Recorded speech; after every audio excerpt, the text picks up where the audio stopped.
Imagine, tu passes du bon temps avec des amis. Vous rigolez bien et là, l'un d'entre eux te pose soudain la question la plus déplacée qui soit.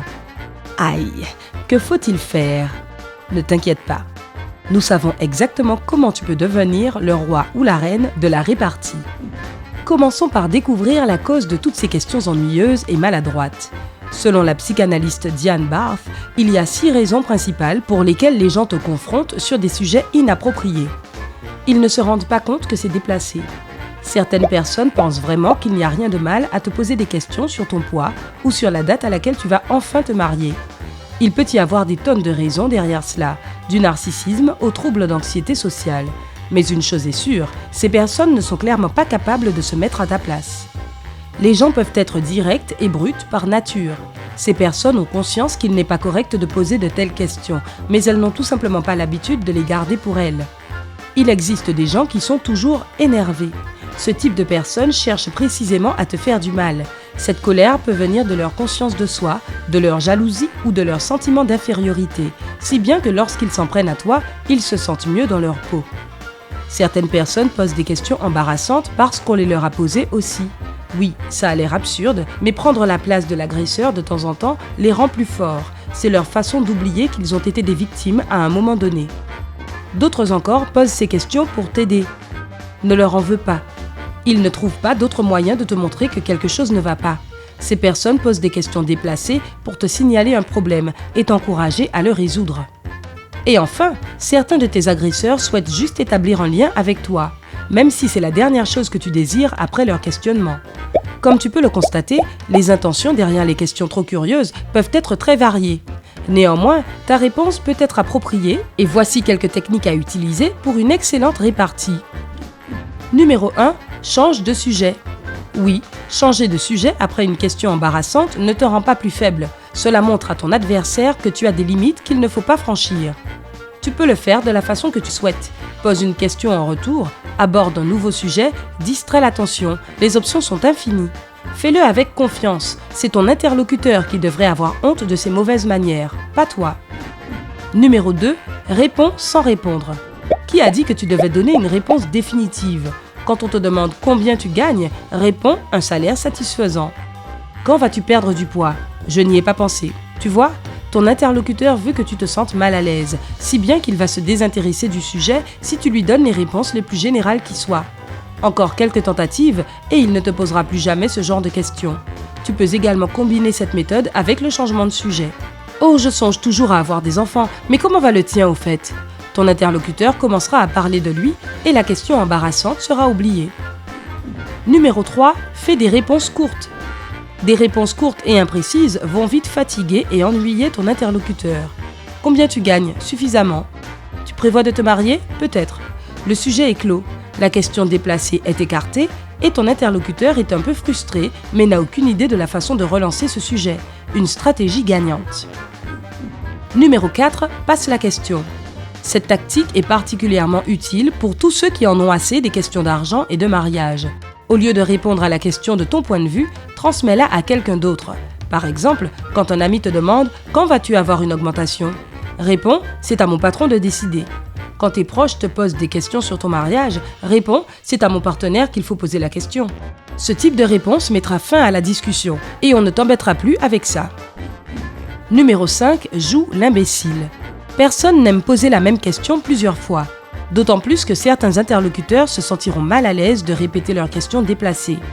Donc, ta mission est simple. Fais comme si tu n'avais pas entendu ou compris la question.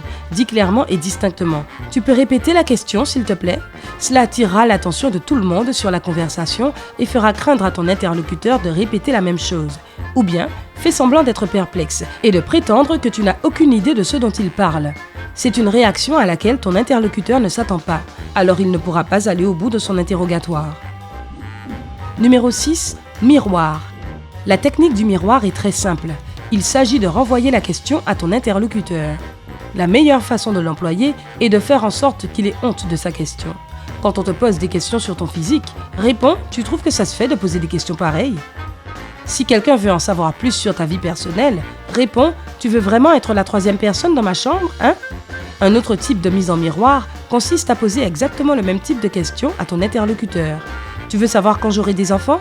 Et toi, tu comptes te marier au fait? Ne sois pas agressif ou impoli pour autant, mais ta réponse doit être froide et brève. Numéro 7. Plaisante avec la question. Les questions déplacées sont par nature embarrassantes. Mais pourquoi rester si sérieux? Joue avec! Chaque fois que l'on te pose une question embarrassante à laquelle tu ne veux pas répondre, utilise tes talents d'acteur. Regarde ton interlocuteur dans les yeux et réponds de façon dramatique. S'il te plaît, ne me pose plus jamais cette question. Tu peux nous croire, le regard confus que tu verras sur son visage n'a pas de prix. Les variantes sont « question suivante » et « c'est une information top secret ». Tu vois, ne laisse pas les curieux gâcher ta journée. Comme l'a dit un jour la grande Eleanor Roosevelt, personne ne peut te faire sentir inférieur sans ton consentement. Numéro 8. Fais une blague.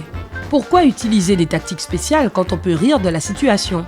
Toute question inappropriée peut être traitée avec les meilleures armes du monde, l'humour, le sarcasme et l'ironie. Disons que tu essaies une robe ou un costume et que quelqu'un te dise soudain que ça ne te va pas bien. « Oh, c'est pour ça que tout le monde me regarde comme s'il voulait me l'enlever !» Paf, tu es fabuleux et ton interlocuteur est désarmé.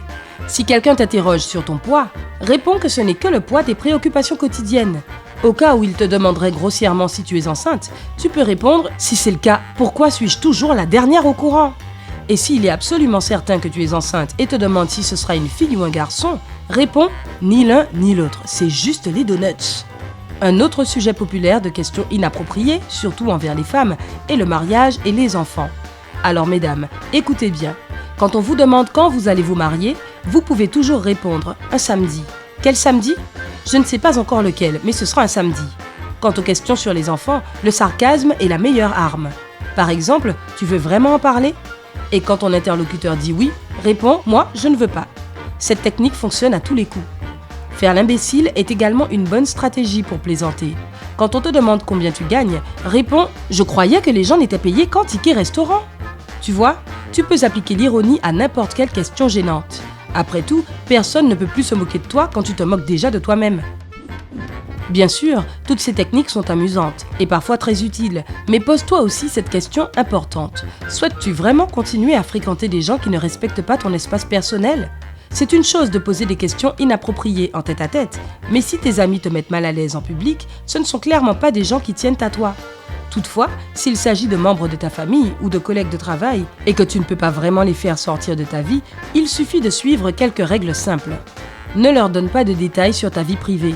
Plus de détails entraînent plus de questions trop curieuses et tu veux éviter cela. Ne communique pas trop souvent avec eux.